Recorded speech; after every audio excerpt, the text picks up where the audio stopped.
छत्रभुज भगवान की, जगन्नाथ भगवान की, रामचंद्र भगवान की, कृष्ण कन्हैया लाल की, निम्बार्क भगवान की, सर्वेश्वर भगवान की, जगत गुरु श्री शिवजी महाराज की, मोटा बापू की, उमा गौ मैया की, भारत माता की।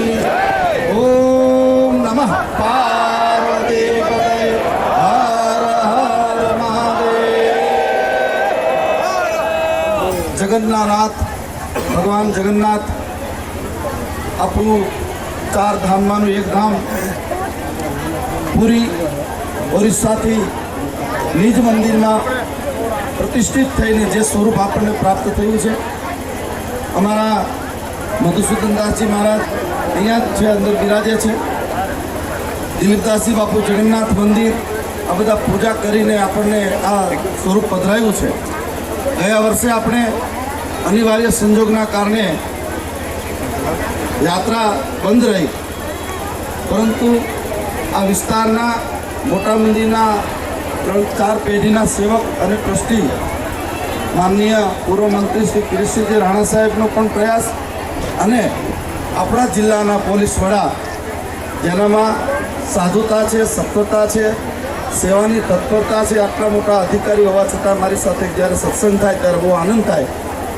એ ગિરીશ સાહેબે આપણને ગયા વર્ષે કીધું હતું, બાપુ ચિંતા નહીં કરતા, આવતી વખતે ભવ્યાતિ ભવ્ય રીતે આપણે જગન્નાથની યાત્રા નીકળશું. 2 દિવસ પહેલાં પ્રાંત સાહેબ પાસે ગયા, મામલતદાર, ડીવાયએસપી સાહેબ, પીએસઆઈ, પીઆઈ આ રાત દિવસ મોટા મંદિરના ભગવાન જગન્નાથની સારામાં સારી રીતે રથયાત્રા નીકળીને કોઈ ભક્ત ભાઈ બહેનોને કોઈ પણ પ્રકારની તકલીફ ન પડે. નાના નાના ઝાડ કાપવાના રસ્તામાં હોય કે ખાડા પૂરવાના હોય, નગરપાલિકાએ પણ નભુભાઈ અને એની આખી ટીમે અને આ બધાએ આપણને ખૂબ સાથ સહકાર આપ્યો છે. લીમડીના તલવાડી સમાજ એ આજે ભગવાન જગન્નાથજીના મામા બની અને ગઈકાલે રાત્રે ભગવાન મોસાળું કરવા માટે સત્તારા સમાજની વાડીમાં ત્યાં ગયા. આ મોટા મંદિરમાં કોઈ જાતિ પાતિનો કોઈનો સિક્કો નથી. આ માત્ર ને માત્ર બધા 8 આલમનું આ મંદિર, અહીંયા હિન્દુ અને મુસ્લિમો સાથે રહીને સેવા કરે છે. મુસ્લિમ ભાઈઓએ પણ ખૂબ સેવા કરી છે. આજથી 226 વર્ષ પહેલાં લીમડી સ્ટેટ આપણા રાજમાતા સાહેબ અમરભાઈ માયાને અને મારા નિજ ગુરુદેવ મારીથી 9 પેઢી પહેલાં હરિદાસ બાપુને સ્વપ્નમાં આવી અને સ્વયંભૂ પ્રગટ થયેલી આ મૂર્તિની તાકાત આજે પણ આપણને બધાને ઉડીને આંખે વળગેવી એની સાત્વિકતા, એની તાકાત આપણને દેખાય છે. પહેલી વાર જ્યારે ડીએસપી સાહેબ પધાર્યા ત્યારે જ મને કીધું, બાપુ મૂર્તિમાં કંઈક મને દેખાય છે. દર્શન કરે એને તો આધ્યાત્મિક જીવને તરત ખબર પડે.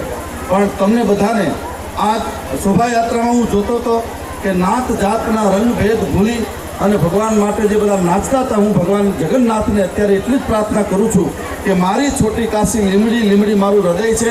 લીમડીના વસતા દરેક લોકોને મારી વ્યસ્તતાના કારણે આમ સતત ન મળી શકાય, પણ રાજપૂત સમાજથી લઈને બધા જ લોકોએ ભગવાનને જે લાડ લડાવ્યા છે, હું ભગવાનને પ્રાર્થના કરું કે તમારી 100 પેઢી સુધી ભગવાન તમને બધાને લાડ લડાવશે. તમારું આરોગ્ય, તમારું ધન, તમારું ધાન્ય, તમારી સંપત્તિ, તમારો વૈભવ એ 16 ખીલાએ ખીલે એ પ્રાર્થના સાથે ભગવાનને પ્રાર્થના કરું. તમારા બધાનો આભાર માનું તો તમને ગમે નહીં, કારણ કે છત્રપુર દાદાના આપણે બધા સંતાનો, મોટા મંદિરે તમારા બાપનું ઘર છે.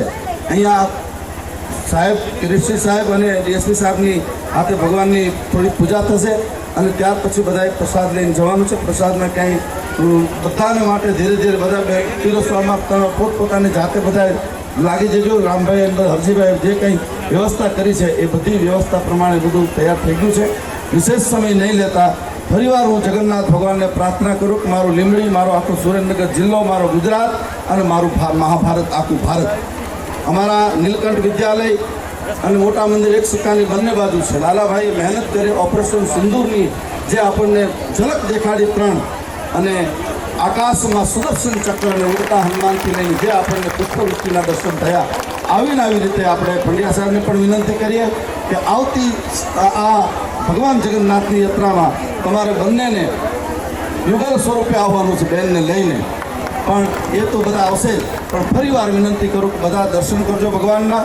ભગવાન અમારા ટ્રસ્ટી જયુભાઈ, મનીષભાઈ, હિતેશભાઈ, બલદેવભાઈ, આ બધા કેટલાકના નામ લો. ત્યાં બેઠા દિલ્હીથી નંદકિશોરભાઈ, કિશોરસિંહ ચૌહાણ સાહેબથી લઈને ઝવેરીભાઈ, અમારા બધા ટ્રસ્ટીઓના સતત ફોન, સતત માર્ગદર્શન નીચે આ કાર્યક્રમ બહુ સારો થયો છે. ત્યારે બધાને વિનંતી કરું, સાથ સહકાર આપજો. કોઈ જાતની આમ ચિંતા કર્યા વગર, કોઈ જાતની ભીડ ન થાય એ રીતે તમારા બાપનું ઘર છે માની અને બધા સહકાર આપજો. એટલા ભાવ સાથે બધાને જય શ્રી ગોપાલ.